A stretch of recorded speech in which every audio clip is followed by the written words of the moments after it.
우리 성도님들 한 여섯 동안 또 평안하셨습니까? 비가 오면은 시원해서 좋기는 좋은데 축축하고, 비가 오지 아니하니까 많이 덥지요. 우리 더위 가운데서도 우리 성도님들 안전하게 인도해 주신 우리 하나님께 늘 감사하면서 주의 오심을 준비하는 믿음의 삶이 되길 바랍니다. 우리 함께 창세기 4장에 있는 말씀을 함께 보도록 하겠습니다. 창세기 4장 2절입니다.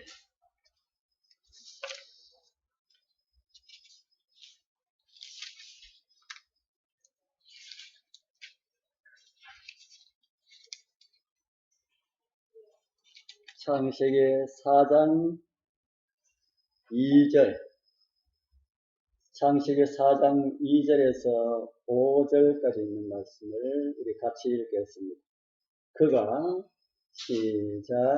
그가 또 가인의 아우 아벨을 낳았는데, 아벨은 양치는 자였고 가인은 농사하는 자였더라. 세월이 지난 후에 가인은 땅의 소산으로 재물을 삼아 여호와께 드렸고, 아벨은 자기도 양의 첫 새끼와 그 기름으로 드렸더니 여호와께서 아벨과 그의 재물은 받으셨으나 가인과 그의 재물은 받지 아니하십니다. 가인이 몹시 분하여 안식이 되었나니. 우리는 지난 시간에 동침으로 얻은 아들이라고 하는 이런 제목으로 함께 말씀을 나누었습니다. 성경은 다 짝이 있다고 말씀을 드렸지요. 지난번에 함께한 창세기 4장 1절, 이 말씀의 짝은 어디라고 들으셨습니까? 동침이라고 하는 말이 그렇게 큰 소리로 이야기를 해도 듣는 사람들에게 즐거운 소리입니까? 민망한 소리지요. 그런데 왜 성경은 아담과 하와의 이야기를 하면서 민망하게 동침이라는 말을 먼저 기록하고 있을까? 그 이유를 알아보니 어떤 존재라는 것을 알려는 것이라 했습니까? 어떤 존재요? 가인은 어떤 존재라는 것을 알리기 위하여서 아담이 그 아내 하와와 동침함에 이렇게 기록했다고 들으셨습니까? 어떤 존재요? 아담은 어떤 존재였습니까? 아담은 산영으로 지음을 받았지만은 하나님께서 금하신 선악을 알게 하는 나무의 실과를 먹고 어떤 존재가 되었어요? 죽은 존재가 되었다. 그래서 아담이 동침함으로 태어난 모든 생명은 다 어떤 존재라는 겁니까? 다 죽은 존재였다. 그래서 죽은 존재라는 것을 가르쳐주는 말씀이 동침함에 아들을 낳았다, 딸을 낳았다 라고 기록된 말씀이다 하는 겁니다. 거기에 예외되는 사람이 몇 사람 있다 하였습니까? 거기에 예외되는 사람, 이 사람은 특별하기 때문에 이 사람은 거기서 예외가 된다. 그런 사람은 한 사람도 없다고 하였습니다. 그런데 우리가 성경을 보니까 동침하지 않고 태어난 사람들이 있더라. 들으셨습니까? 성경을 보니까 동침하지 않고 태어난 사람이 있더라. 누가 대답했어요? 선절이 누구라 그랬습니까? 누구? 예수 그리스도. 예수 그리스도. 그래서 창세기 4장 1절의 짝은 마태복음 1장 18절이다. 제가 그렇게 말씀을 드렸습니다. 예수 그리스도께서는 동침하지 않고, 다른 말로는 아담과 아무런 상관이 없는 존재로 태어나서 아담의 자손의 그 죽은 자들을 다 산 자들로 만들어 주셨다는 말씀을 성경은 우리에게 가르쳐 주고 있습니다. 그러니 우리도 아담으로 인하여서 우리는 다 태어났는데 우리도 다시 어떻게 해야 된다고 들으셨습니까?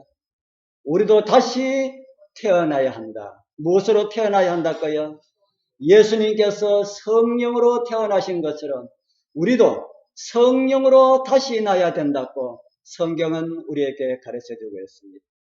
그러한 것을 예수님이라고 하는 뿌리에 접붙임을 받음으로 좀 마음에 들지 않는 것이 있어도 뿌리에서 나오는 진액을 우리가 받음으로 예수님의 열매를 맺는다고 성경은 우리에게 가르쳐주고 있습니다.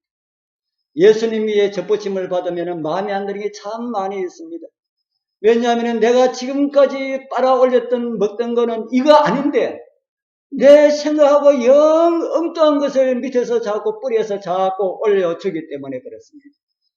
그러나 내 마음에 들지 않는다 할지라도 하나님의 섭리와 인도하심에 따라서 주어지는 것을 우리가 받아들이고 그 길로 간다면은 내 모습은 비록 어떻게 보일지라도 내 모습은 돌 감람나무처럼 보일지라도 나타나는 열매는 어떤 열매가 나타나더라? 예수님의 열매가 나타나더라. 이것이 성경이 우리에게 가르쳐 주시는 성화입니다. 어떤 사람들 이야기처럼 예수님께 접붙임을 받으면 우리의 몸이 다 변화되어서 다른 사람 보기에 예수님처럼 보이고 그런데 우리는 속을 필요가 없습니다. 우리의 모습은 고염나무처럼 보인다 할지라도 예수님에 붙어 있으면은 결국에는 예수님의 열매를 맺게 될 것임을 성경은 우리에게 가르쳐주고 있습니다. 그것이 마태복음 1장 18절에서 성령으로 나게 한 자들에 대한 열매임을 성경은 가르쳐주고 있습니다. 우리 모두 우리를 있게 하신 하나님의 은혜로 정말 예수님을 닮은 이런 성품들이 우리의 삶을 통하여서 다 나타나게 되길 소원합니다. 오늘은 그런 과정들을 좀 살펴보도록 하겠습니다. 시작 때 읽은 말씀 다시 한 번 더 보도록 하겠습니다. 창세기 4장 2절에서 5절입니다. 그가 또 가인의 아우 아벨을 낳았는데 아벨은 양치는 자이었고 가인은 농사하는 자이었더라. 세월이 지난 후에 가인은 땅의 소산으로 제물을 삼아 여호와께 드렸고 아벨은 자기도 양의 첫 새끼와 그 기름으로 드렸더니 여호와께서 아벨과 그 제물은 연락하셨으나 가인과 그 제물은 연락하지 아니하시니라. 가인이 심히 분하여 안색이 변하니 아담과 하와가 동침하여 가인을 낳고 얼마나 좋았을까. 그들은 하나님께서 그들에게 들려주신 구속의 경륜에 대해서 약간 오해가 있었을 것으로 우리가 성경을 볼 때에 그렇게 이해를 할 수가 있습니다. 그래서 가인이 태어났을 때에 이 아이가 하나님께서 말씀하신 여인의 후손이 아닐까 이런 희망을 가졌다 하는 겁니다. 그래서 아들의 이름을 가인이라고 지었는데 저와 여러분들이 우리 그냥 이해하듯이 가인이라고 하는 이름은 그렇게 나쁜 이름이 아닙니다. 요즘 나쁜 사람들이 가인이라고 하는 이름을 아주 이상하게 그렇게 많이 사용하고 있는데 가인이라고 하는 이름은 그렇게 악한 이름이 아니다 하는 겁니다. 가인이라고 하는 이름은 하나님께 얻었다, 하나님께서 주셨다라고 하는 이런 의미가 담겨있는 이름입니다. 자기들이 동침하여 낳은 아들이 자기들을 구원할 자로 하나님께서 주셨다는 그런 의미로 가인이라고 하는 이런 이름을 지었다. 그러나 이 가인이 자라면서 얼마나 부모의 마음을 실망을 시켜 드렸을까요? 그 실망당한 그 부모의 마음이 두 번째 아들 이름에 그대로 나타납니다. 두 번째 아들 이름은 무엇이라고 그랬습니까? 아벨. 이 아벨은 우리에게 들려지는 아벨은 의로운 사람의 대명사처럼 그렇게 들려지는데 이 아벨이라고 하는 이름의 의미는 아무것도 아니다라고 하는 그런 의미를 가지고 있습니다. 누구에 대한 실망이 아벨이라고 하는 이름에 나타났다고요? 가인, 첫 아들이 자라면서 받는 그 실망이 그대로 둘째 아들 이름 속에 나타났다 하는 겁니다. 우리 사랑하는 성도님들, 여러분들의 자녀들은 여러분들을 실망시키지 않았습니까? 여러분들은 여러분들의 부모님이나 또 여러분들이 이 교회에 실망을 주지는 않습니까? 이 땅은 죄의 땅이고 우리의 자녀들은 다 죄의 영향 가운데 살아가고 있기 때문에 실망스러운 이런 일들이 발생할 수 있다는 겁니까? 없다는 겁니까? 발생할 수가 있는 일들이 아주 많이 일어날 수가 있다. 그런 가능성을 다 가지고 있다는 겁니다. 그러니까 우리는 자녀들을 위하여서 어떻게 해야 될까요? 많은 기대보다 뭐를 많이 해야 될까요? 기대하는 것보다는 기도를 많이 해야 됩니다. 기대는 적게 하시고 뭐는 많이 하고요? 기도는 많이 하자. 그래서 우리 아이들이 자라면서 직업을 가지는데 그런 일들을 위하여서도 우리는 기도를 많이 해야 될 것입니다. 어떤 집은 큰 아들이 좋은 직업을 가지면 둘째, 셋째 다 그와 같은 좋은 직업을 가질 수가 있는데 큰 아들이 별로 시원찮은 직업을 가지면 둘째, 셋째도 다 시원찮은 직업을 갖게 되지요. 그런데 아담에게서 태어난 두 아들은 우리 인간 세계에서는 그랬는데 그 인간 세계 첫 번째 가족의 아담과 하와의 아들들은 둘인데 다 직업이 달랐다. 그렇게 성경은 우리에게 가르쳐주고 있습니다. 아벨은 뭐 하는 사람이었다 그럽니까? 예, 아벨은 양을 치는 아들로 성장하였고요. 가인은 뭐 하는 사람으로요? 가인은 농사하는 사람으로 성장하였다. 이런 직업에 어떤 문제가 있습니까? 이런 직업에 아무런 문제가 없습니다. 두 사람 다 직업이 참 좋았습니까? 참 좋았지요. 두 사람 직업 가운데 여러분 같으면 어느 직업이 더 좋다는 생각이 듭니까? 예, 농사하는 게 양치는 것보다 더 좋은 직업이라고 하는 생각이 들지 않습니까? 저는 두 직업 가운데 어느 거 하려고 그러면은 저는 양치는 것보다 농사하는 거 하겠다고 할 겁니다. 다 양치는 직업이나 이 농사는 직업이나 오늘날 많은 그리스도인들이 그렇게 살기를 원하는 그런 직업을 이 형제들은 가지고 있었다 하는 겁니다. 그리고 이들은 아주 건강하게 자랐습니다. 그리고 스스로 하나님을 예배하는 이런 시점에까지 성장하였습니다. 그리고 그들은 자기들이 지금까지 배우고 익혔던 이런 믿음을 나타내는 그런 때가 되었습니다.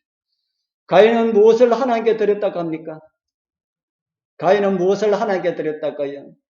가인은 자기가 지은 농산물로 하나님께 드렸고요. 아벨은 무엇을 드렸다 합니까? 자기가 가지고 있는 양의 무리 중에 양의 첫 새끼와 기름을 하나님께 드렸다. 그런데 문제는 그렇게 하고 난 그 다음에 일어났지요. 하나님께서 누구의 제물은 받아주시고요. 예, 여호와께서 아벨과 그 제물은 연락하셨으나 누구의 제물은 받지 않으셨다 합니까?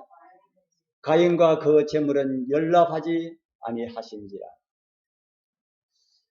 우리 손자누님께서 따님이 두 분 계시는데 아버지 생신 때 큰 따님은 우리 장로님이 아주 좋아하는 그런 음식을 잔뜩 해가지고 오고 둘째 따님은 자기가 좋아하는 것을 잔뜩 가지고 왔습니다.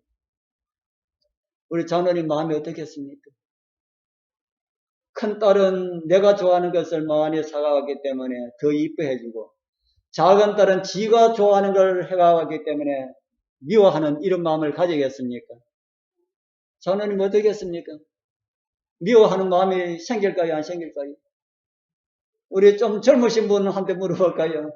우리 정여사님은 우리 아드님 두 분인데 큰 아들은 내가 좋아하는 것을 많이 해주고 작은 아들은 지가 좋아하는 것을 해가 왔다. 둘 다 그래도 이쁠까요? 아니면 하나는 미워 죽겠습니까? 둘 다 이쁘겠지요. 지 좋아하는 것을 해가 온다고 해도 그냥 이쁩니다. 우리나라 사람들은 아이를 사랑하는 마음이 이 세계에서도 좀 독특하다고 그래 하지. 자기가 좋아하는 이런 것을 해가 온다 할지라도 오랜만에 왔으니까 어떻게 하겠습니까? 맛있는 걸 해가지고 아이들을 이렇게 주고 그렇게 하겠지요. 그런데 오늘 성경을 보니까 누가 누구보다 못한 것 같습니까? 아니 가인과 아벨 말고 가인과 아벨이 다 하나님의 자녀인데 하나님께서 누구의 재물은 받으시고 누구의 재물은 안 받으셨으니까 꼭 누구보다 못한 것처럼 그렇게 보입니까? 사람보다 못하신 것처럼 이렇게 보이지 않습니까? 그래서 어떤 사람들은 이 이야기를 하면서 아담의 두 아들 가운데 하나는 지극정성으로 제사를 드렸고 다른 아들은 정성이 없이 그냥 대충 가지고 와서 그렇게 드리기 때문에 마음을 보시는 하나님께서 정성이 있는 아벨의 제사는 받고 정성이 없는 가인의 제사는 받으시지 않았다. 이렇게 이야기하시기도 합니다. 여러분들도 그렇게 생각하십니까? 그런 것 같습니까? 그런 것으로 본다면은 하나님께서는 마음이 좀 좋은 사람보다 못하겠지요. 정성으로 이렇게 본다면은. 예수님께서 제자들이 나와서 주님, 우리 형제가 죄를 용서해 달라고 하면은 몇 번 용서하리까라는 이런 질문을 예수님께 한번 하셨죠. 그때 예수님께서 무슨 말씀하셨습니까? 몇 번씩요? 7번뿐 아니라 70번씩 7번이라도 하라. 우리가 생각하기로는 3번, 3번까지 용서해주면 최고라 생각했는데 베드로는 예수님의 마음을 조금 읽고 7번까지 용서를 하리까라고 이렇게 물었는데 7번뿐 아니라 70번씩 7번이라도 하라. 우리 여러분들 우리 용서를 몇 번까지 합니까? 용서를 몇 번까지 합니까? 저 감리교의 창시자 이름이 뭐지요? 웨슬레. 웨슬레 그 어머니가 누구 손님이 왔는데 웨슬레가 밖에서 뛰어놀다가 엄마한테 뭘 하나 물었답니다. 엄마 이게 뭐예요? 그거 무엇이다. 뭐 아주 중요한 것도 아닌데 그런 물었답니다. 그리고 밖에 한참 뛰어다니면서 놀다가 한 시간쯤 있다가 또 쫓아가서 엄마 아까 이야기한 게 그게 뭐라 했지요? 뭐라 했다. 또 놀다가 한 30분 있다가 또 들어가서 또 똑같은 걸 또 물었답니다. 그렇게 묻기를 8번 했는데 이 손님이 지켜보는 가운데 8번 했는데 제일 마지막에 가서 뭐라고 대답했을까요? 제일 마지막에 무엇이라 대답했을까요? 제일 마지막에 가서도 똑같은 대답을 하더랍니다.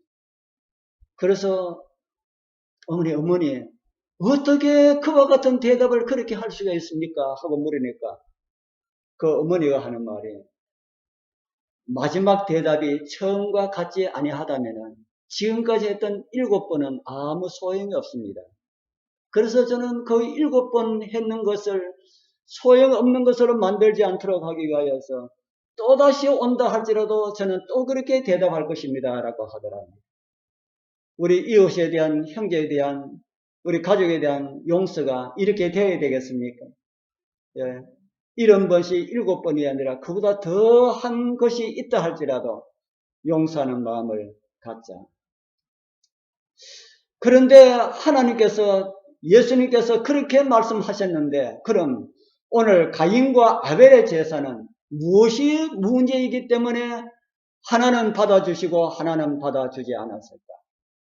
또 어떤 분은 이 내용을 이야기하면서 가인에게는 피가 없었다. 아벨은 양을 잡아서 피가 있었기 때문에 가인의 제물은 피가 없었기 때문에 피 없는 제물이기 때문에 받아주지 않았다. 라고 주장하시는 분도 있습니다. 예, 그 말씀 맞는 것 같습니까? 예, 맞는 이야기지요. 피는 예수 그리스도를 상징하는 것이기 때문에 예수님이 없는 제물은 우리가 용서받을 수가 없는 그런 재물이 될 수가 있다. 그렇게 성경은 우리에게 가르쳐주고 있습니다. 그래서 우리의 신앙에도 예수님의 피가 있어야 합니까? 피 없는 재물은 우리가 예수 그리스도의 피 없이 구원받으려는 것과 같은 그런 모습이다 하는 겁니다. 저는 오늘 예수 그리스도의 피가 어떻게 우리의 생활에 적용되는지를 성경을 통해서 좀 살펴보려 합니다. 그런 성경을 자세히 읽으라고 하시는 말씀을 따라서 두 형제의 제사에 대해서도 우리 같이 다시 한번 더 읽어보겠습니다. 여러분 한번 읽으셨고 제가 한번 읽는 것을 들으셨고 이제 읽으면은 오늘 이 시간에 3번 읽는 것이 되는 겁니다. 다시 읽으면서 이곳에서 무언가를 하나님이시여 이 가운데서 무언가를 좀 깨닫게 해주옵소서라고 하는 그런 기도하는 마음으로 다시 한번 더 우리 읽어보도록 하겠습니다. 그가 또 가인의 아우 아벨을 낳았는데 아벨은 양치는 자유였고 가인은 농사는 자유였더라. 세월이 지난 후에 가인은 땅의 소산으로 제물을 삼아 여호와께 드렸고 아벨은 자기도 양의 첫 새끼와 그 기름으로 드렸더니 여호와께서 아벨과 그 제물은 연락하셨으나 가인과 그 제물은 연락하지 아니하시니라. 가인이 심히 분하여 안식이 귀하나니. 우리 여러분들 무언가 발견하신 것이 있습니까? 무엇을 발견하셨습니까? 예? 가인은 어디 소산으로 제물을 삼았다고 합니까? 우리 다 생각하는 것이 다 다르기 때문에 여러분들이 읽으면서 특별한 어떤 것을 발견하신 것이 제가 지금 말씀드린 것 아닐 수가 있습니다. 아니라도 괜찮습니다. 왜냐하면 우리는 말씀을 통하여서 생각하는 것이 다 다를 수가 있기 때문에 다 다르지만은 하나님의 뜻에 일치하면은 우리가 은혜가 되는 겁니다. 가인은 어디 소산으로 제물을 삼았다고 합니까? 땅의 소산으로. 저는 이 말씀에 좀 관심을 좀 가져보시라고 부탁을 드립니다. 같은 소산을 이렇게 기록한 말씀이 있습니다. 이사야 1장 19절에 있는 말씀을 보겠습니다. 너희가 같이 한번 읽어볼까요? 시작. 너희가 즐겨 순종하면 땅의 아름다운 소산을 먹을 것이요. 즐겨 순종하면은 무엇을 먹여주시겠다 하셨습니까? 땅의 아름다운 소산. 왜 하나님께서 이사야를 통하여서 아름다운 소산이라고 말씀을 하셨을까요?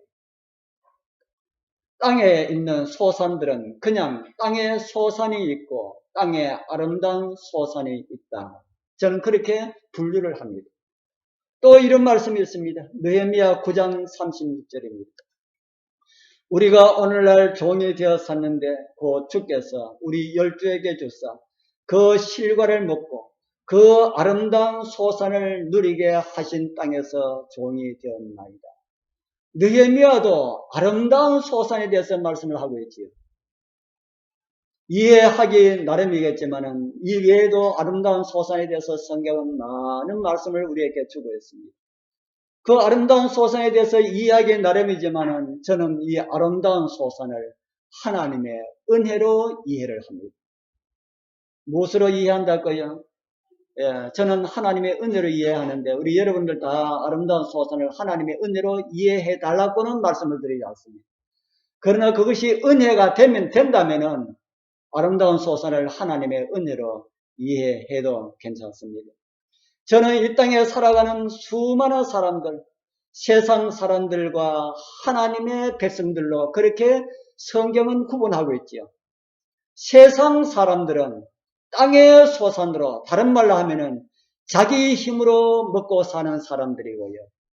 하늘 사람들은 자기 힘으로 먹고 삽니까? 하늘 사람들도 자기 힘으로 먹고 산다고 하고 있는 사람들이 많이 있습니다. 그러나 하늘 사람들은 하나님의 은혜를 오늘 말씀으로는 아름다운 소산을 먹고 사는 사람들이다. 저는 그렇게 이해를 합니다. 좀 이해가 될 듯 합니까? 세상 사람들은 자기 힘으로 먹고 사는 사람들이고요. 하나님의 백성들은 하나님의 은혜로 먹고 사는 사람들이다. 아멘입니까? 아멘이 안 됩니까? 일 내가 하는데 뭐 하나님의 은혜야. 하나님께서 일할 능력 주지 아니하시고 그런 걸 주지 아니하시면 우리는 아무것도 할 수가 없다 하는 겁니다. 똑같은 일을 할지라도 한 사람은 자기가 벌어먹고 산다고 생각하고 한 사람은 하나님의 은혜로 살아가고 있다. 그렇게 생각하는 사람들이 있다는 겁니다. 야곱이 이런 말을 합니다. 창세기 43장 11절에 보면은 이 말씀은 요셉이 애굽에 있다는 그 이야기를 듣고 요셉인 줄 모르고 선물을 가져가라 라는 말을 하면서 이런 말을 합니다. 그들의 아비 이스라엘이 그들에게 이르되 그러할지는데 이렇게 하라. 너희는 이 땅의 아름다운 소산을 가지고 가라. 우리가 애써 벌어서 마련한 것들 가운데 좋은 것을 골라서 선물로 가져가라. 이렇게 하지 않았습니다. 땅의 아름다운 소산을 선물로 가져가라. 이렇게 말을 했습니다. 노력은 야곱이 했는데 자기가 노력을 해가지고 다 야곱이 어떻게 재물을 모았는지 여러분 다 아시지 않습니까? 야곱이 자기가 노력하고 자기 때로 자기 수단과 방법을 가리지 않냐고 그렇게 모았는데 이제 나이가 많고 이렇게 죽을 날이 얼마 남지 않은 이런 가운데 돌이켜 보니까 자기 손으로 한 것이 아니라 다 하나님의 은혜로 이루어졌구나. 하나님의 은혜로 주신 것이라고 야곱은 깨달았습니다. 그래서 이 땅의 아름다운 소산 하나님께서 주신 은혜의 선물들 가운데서 골라서 가지고 가라. 이렇게 말을 하고 있습니다. 이제 저는 처음에 읽어본 본문의 말씀을 다시 한 번 더 보여드리기를 원합니다.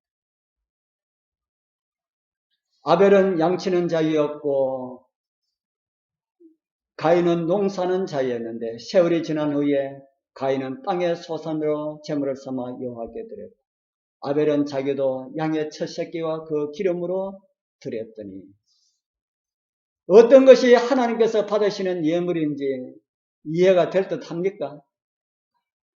다른 말로 하면은 한 사람은 자기가 열심히 노력한 그 행위를 하나님께 드리고 다른 행자는 하나님께서 주신 받은 은혜를 하나님께 돌려드렸다라는 그런 말씀이 되는 겁니다. 솔로몬도 성전을 봉헌한 후에 이런 기도를 드립니다. 역대상 29장에 있는 말씀입니다. 나와 나의 백성이 무엇이간데 이처럼 즐거운 마음으로 드릴 힘이 있었나이까. 그 다음에 모든부터 우리 같이 한번 읽어보겠습니다. 모든 시작. 모든 것이 주께로 말미암아 사오니 우리가 주의 손에서 받은 것으로 주께 드렸을 뿐입니다. 솔로몬이 어떤 기도를 드렸습니까? 솔로몬이 하나님께 많은 헌신을 하였습니까? 여러분들 성경에 보면은 다윗이 이것을 하나님께 드리겠다 해가지고 구별해 놓은 것이 금이 몇 달란트인지 혹시 기억하시는 분? 제가 3,000달란트로 기억하는지 모르겠습니다. 금 한 달란트 같으면은 금 32kg입니다. 32kg. 이게 한 달란트도 아니고 3,000달란트인지 10만 달란트인지 제가 지금 기억이 나지 않습니다. 그걸 이야기하기 위해서라면 여기 써놨을 텐데 그걸 제가 이야기하려고 전혀 생각하지 않았는데 그런데 그 아버지가 그렇게 하기로 했는 거 솔로몬이 안 해도 됩니까? 솔로몬이 꼭 해야 됩니까? 안 해도 됩니까?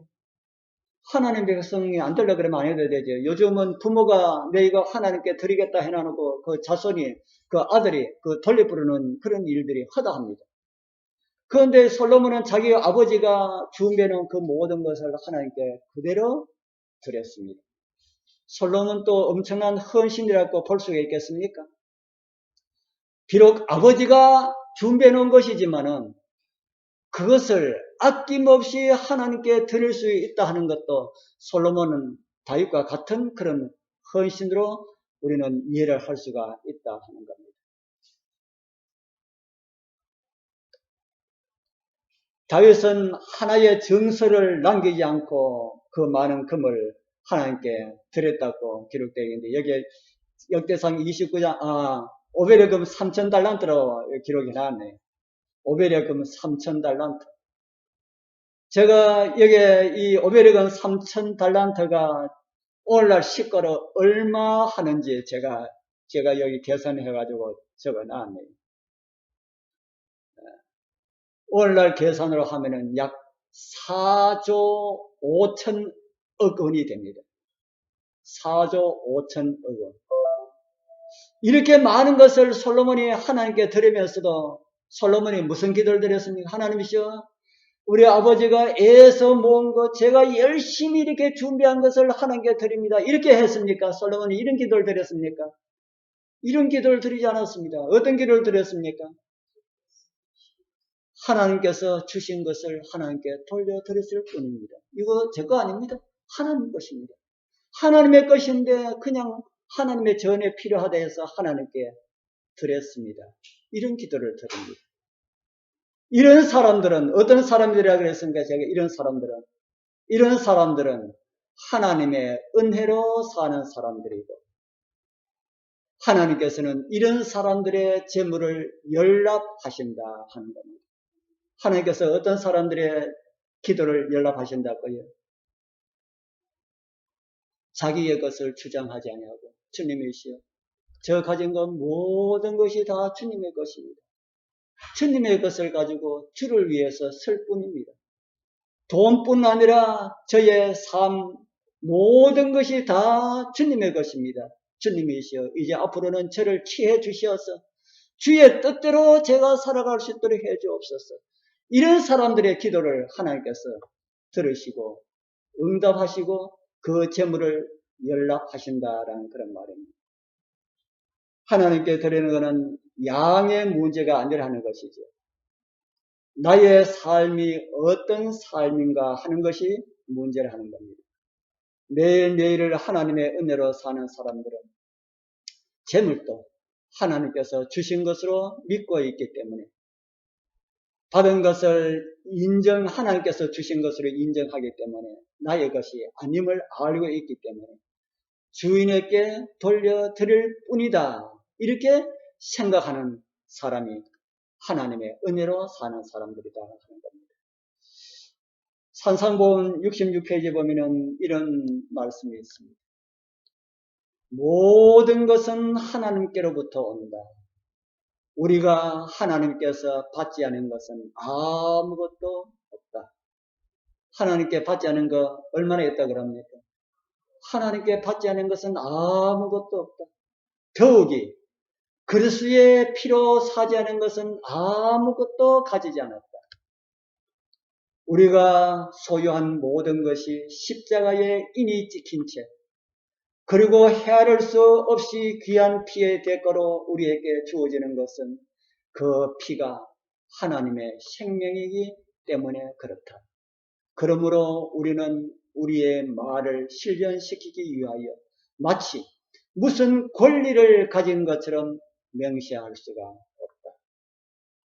우리 성도님들, 여러분들 가지고 계신 것 모든 것이 다 하나님께로 온 것이다 라는 말을 인정하겠습니까? 인정하기 싫어도 하나님께로부터 오신 것입니다. 온 것입니다. 여러분들의 매일 드시는 식사도 여러분들의 힘이 아닌 예수 그리스도의 보혈로 사신 것을 은혜로 먹는다. 그렇게 할 수 있겠습니까? 예, 그렇다 하는 겁니다.